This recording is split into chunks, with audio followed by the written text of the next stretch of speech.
Assalamualaikum teman-teman, perkenalkan nama saya Zaima Husna dan saya tidak sendiri, saya bersama teman-teman saya, yaitu Assalamualaikum, hai, saya Rizka Ramadan.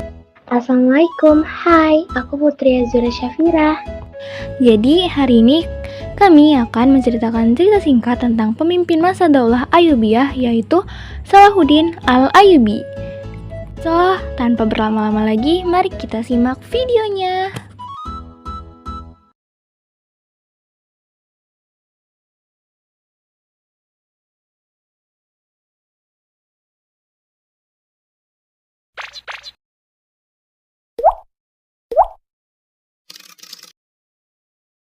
Nama lengkapnya Abul Muzaffar Yusuf bin Najamuddin bin Ayub bin Sya'adi. Ia lahir pada tahun 532 Hijriah atau 1137 Masehi. Salahuddin didik dengan baik dalam keluarga yang terhormat. Ia dapat menghafal Al-Quran pada usia 10 tahun. Ia rajin hadir di majelis ilmu seperti fikih, hadis, dan tafsir sehingga dicintai guru-gurunya. Dalam diri Salahuddin tampak tanda-tanda kecerdasan dan kejeniusan. Ayah dan pamannya yang bernama Asaduddin Sirku juga mengajarkan ilmu kesatriaan, berenang, bela diri, dan seni perang. Salahuddin mendirikan Daulah Ayyubiyah yang bermadzhab Sunni untuk menggantikan Daulah Fatimiyah yang bermadzhab Syiah. Penamaan daulah yang berdiri tahun 1171 Masehi ini dinisbatkan pada kakeknya yang bernama Ayub. Nama Salahuddin Al-Ayyubi dikenal kaum muslimin sebagai pahlawan besar Islam karena berhasil mengusir pasukan salib yang merupakan gabungan tentara pilihan dari benua Eropa. Setelah Salahuddin berhasil menguasai Mesir dan mendirikan Daulah Ayyubiyah, ia mengalami perubahan signifikan.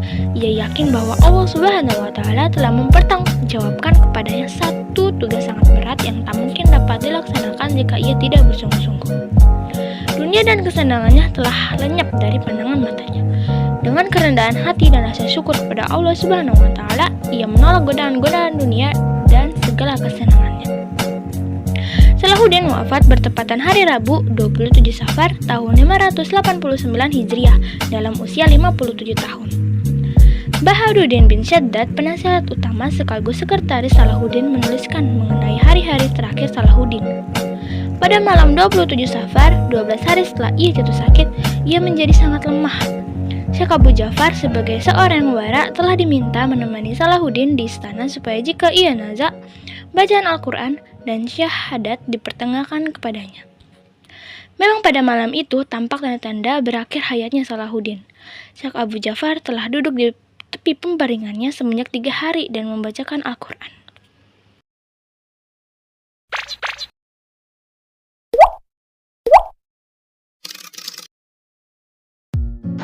Yerusalem adalah kota suci yang penting bagi umat Islam, Kristen, dan Yahudi.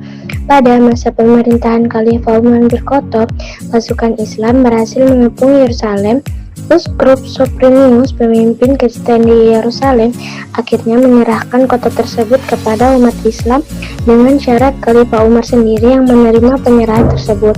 Umar datang dengan sederhana dan menunjukkan sikap toleransi dengan membiarkan gereja-gereja tetap berdiri. Umar juga membuat perjanjian damai dengan penduduk Yerusalem untuk menjamin keselamatan umat Kristen. Kebijakan toleransi ini dilanjutkan oleh Sultan Salahuddin Al-Ayyubi ketika merebut kembali Yerusalem dari tentara salib pada tahun 1187 Masehi. Salahuddin menunjukkan sikap mulia dengan memberi ampunan kepada umat Nasrani dan hanya memaksa tentara salib keluar dengan tebusan ringan. Yerusalem juga menjadi saksi pertempuran besar antara pasukan Muslim dengan pasukan salib Eropa, termasuk Kaisar Jerman, Raja Inggris Richard the Lionheart, dan Raja Prancis. Akhirnya perjanjian damai disepakati pada September 1192 Masehi yang membolehkan tentara salib meninggalkan tanah suci dengan aman. Setelah Salahuddin wafat, kepemimpinan dilanjutkan oleh saudaranya, Malik al-Adil Saifuddin. Ia berhasil menjaga kestabilan wilayah dan melanjutkan kepemimpinan Daulah Ayyubiyah meskipun harus menghadapi persaingan politik dengan keluarga Salahuddin lainnya.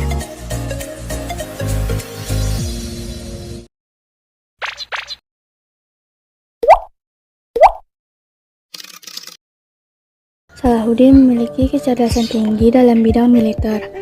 Kekuatan militer masa pemerintahannya dikenal tangguh karena diperkuat pasukan barbar Turki dan Afrika.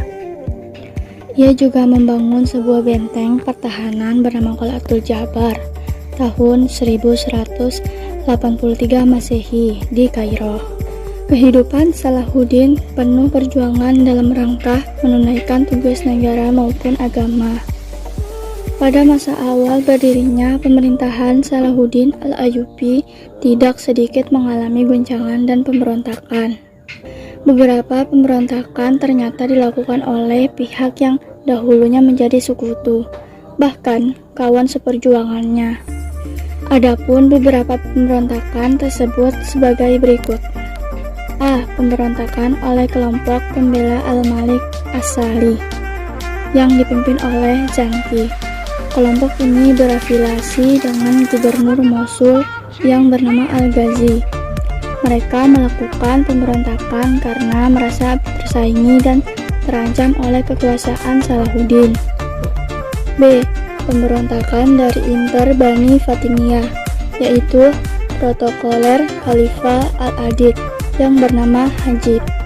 Alasan pemberontakannya karena semenjak Salahuddin berkuasa di Mesir, banyak haknya yang dikurangi.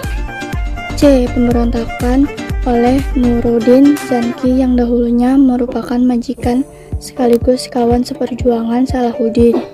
Pemberontakan ini dilatar belakangi oleh rasa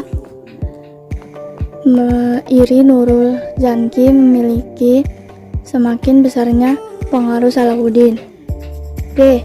Pemberontakan dari kaum Syiah sekte Islamiyah yang terkenal dengan nama Al-Hasyashiyin atau Assassin yang dipimpin oleh Syekh Sinan.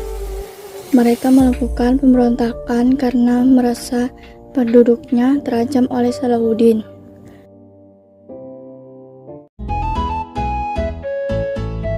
Hai teman-teman, terima kasih telah menonton video kami sampai habis ya.